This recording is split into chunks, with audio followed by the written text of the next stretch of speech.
Now it's time to insert the foot pad into the leg. Take one of your legs, one of your foot pads, and the first step is to match up the bottom mark with the back heel. And then what I should first mention is to tell the difference between this is the toe and this is the heel. The toe is a little more broad than the heel here. First, I'm gonna take my fingers and I am pushing the fur down a bit, and then I match this up so that you can see that the line is in with my seam, and I'm gonna put a clip here, and then I wanna make sure that stayed. Now we're gonna do the same with the toe. And then I'm gonna go around the rest of the foot and pin the foot pad in place. We're gonna start basting this in place with needle and thread. I am going to get a piece of thread, a length about 24 inches long, and I'm gonna tie a knot in one end. Snip this off, thread my needle. Now my first step is I'm going to put a couple of stitches right here at the toe. At the toe to get this in place. I'm going to go in like this, and I just a little whip stitch, one stitch on this side of the toe seam, and then another on the opposite side. As I pull this loop close, I'm going to take the needle and run it through that loop a couple of times to help make a little knot. Pull it tight, and then I'm going to trim that thread off right there. I'm going to tie a knot on the end of the thread again. And then I'm going to do the same thing at the heel mark.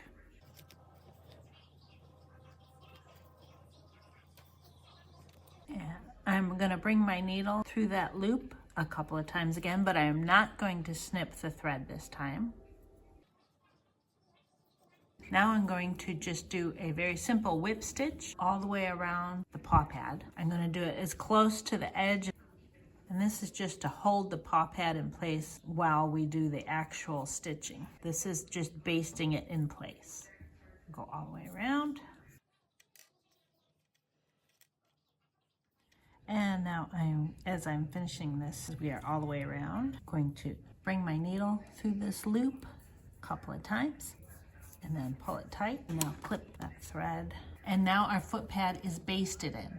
Our next step is going to be using a back stitch to stitch this in securely. Now we're ready to use a back stitch to secure the foot pad in place. I've got a length of thread about between 18 and 24 inches long, and I have a knot on the end. I like to start right about here on my foot pads, and I come up through here, and it's about 1/8 of an inch seam allowance. You can see from there to there. You want to make sure that you are definitely on this side of any of the back stitch of the whip stitching that you've done.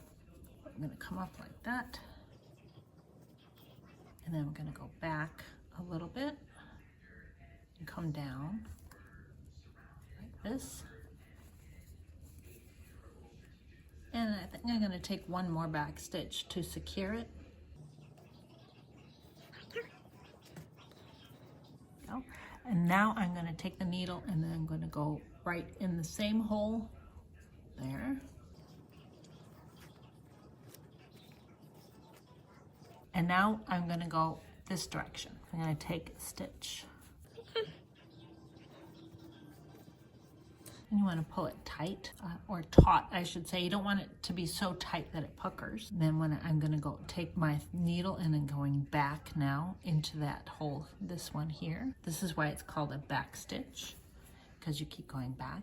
I'm taking my needle here. If you're not sure, just double check here to make sure that you're about the same distance from the edge. And here I can tell them a little higher. So I'm going to come down a little. Back here, and we're going to continue all the way around the foot pad. In this case, I'm going to need 2 lengths of thread, so I'll show you how we finish off this thread and how we start the next one.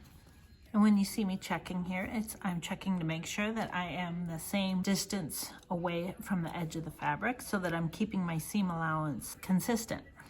Now, We're starting to get to the end of our thread, you can see here, and I know that's not going to be enough to finish all this. So I am going to take a few more stitches so that we can get away from the heel here. Now I'm going to go backwards a little bit, just like when we were machine sewing. We'd start each stitch by going backwards a little bit and then forwards, and then at the end we'd go forwards and backwards to lock the stitch. We're going to do the same thing here. So I've done that. I'm going to bring my needle back through that last stitch and come back down through there. And now we're going to come this way a little. I'm going to go one more stitch over and down, and take the needle and take just a tiny little stitch like this, and I want to keep this loop here. Pull this tail through, and now I'm taking the needle and I am going to bring it through this loop 2 times. Pull it tight. Do not cut the thread yet. We're going to take the needle and stab it next to the knot. Come through this side. Make sure you're still within this part of the seam allowance. That way it's hidden from your finished work. And then I'm going to bring the needle back up this way.